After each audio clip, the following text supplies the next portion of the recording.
અમરેલી જિલ્લાના લીલિયા તાલુકામાં 8 જુલાઈએ એક હૃદય કંપાવનારી ઘટના સામે આવી। અંટાળિયા રેવન્યુ વિસ્તાર અને લુવારિયા રિઝર્વ ફોરેસ્ટની બોર્ડર નજીક ગેરકાયદેસર સિંહ દર્શન કરવા ગયેલા યુવકો પર સિંહે હુમલો કર્યો। આ વન્ય પ્રાણી અને માનવ સંઘર્ષની ઘટનામાં 21 વર્ષના સોહિલ મેમણ નામના યુવકનું કરુણ મોત નીપજ્યું। આ ઘટનાને પગલે શેત્રુંજી ડિવિઝનના ડીસીએફ ચિરાગ અમીન સહિતનો વન વિભાગનો કાફલો છે તે લીલિયા રેન્જ ઓફિસ ખાતે દોડી ગયો હતો અને કાર્યવાહી હાથ ધરી હતી। તો વન વિભાગે તાત્કાલિક એક્શન લઈને હુમલો કરનાર 9 થી 12 વર્ષની ઉંમરના એક નરસિંહને પાંજરે પૂરી દીધો હતો। ત્યારે આ સિંહ પર આ હુમલાને લઈને વન અને પર્યાવરણ કેબિનેટ મંત્રી અર્જુન મોઢવાડિયાએ પ્રતિક્રિયા આપી છે। શું કહ્યું છે તેમણે સાંભળો।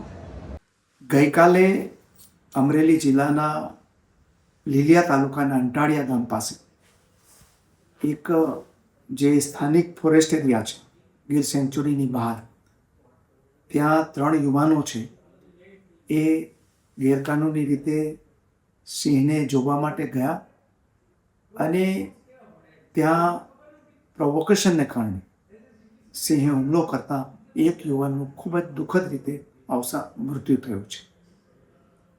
આ ઘટના છે એ રાતના લગભગ સાંજના 7 વાગ્યાની આસપાસ બનેલી છે।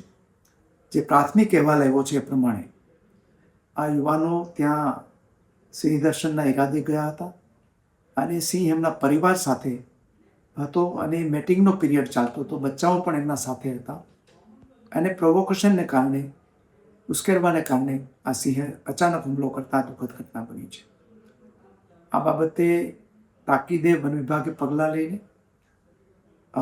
જે સિંહ હતો એને રેસ્ક્યુ કરી લેવામાં આવ્યો છે અને સાથે સાથે જે યુવાનનું મૃત્યુ થયું છે એનો મૃતદેહ લઈને તુરંત જ કોઈ ઉચિત કાર્યવાહી માટે હોસ્પિટલે અને પોલીસ વિભાગને સોંપી દેવામાં આવ્યો છે।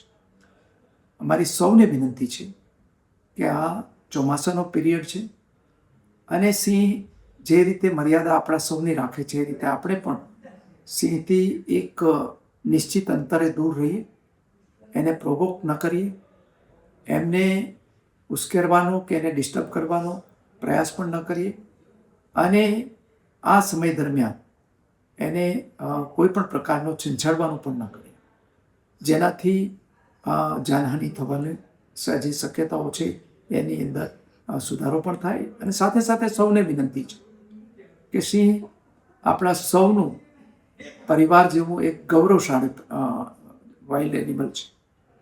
એ સામાન્ય રીતે આપણને નુકસાન કરતા નથી હોતા, પણ આખરે વન્યજીવ છે એટલે વન્યજીવની રીતે જ એનાથી દૂર રહીને આપણે એને નિહાળવા જોઈએ, જેથી કરીને આપણને પણ નુકસાન ન થાય અને આપણી વાઇલ્ડ લાઈફ પણ જળવાઈ રહે।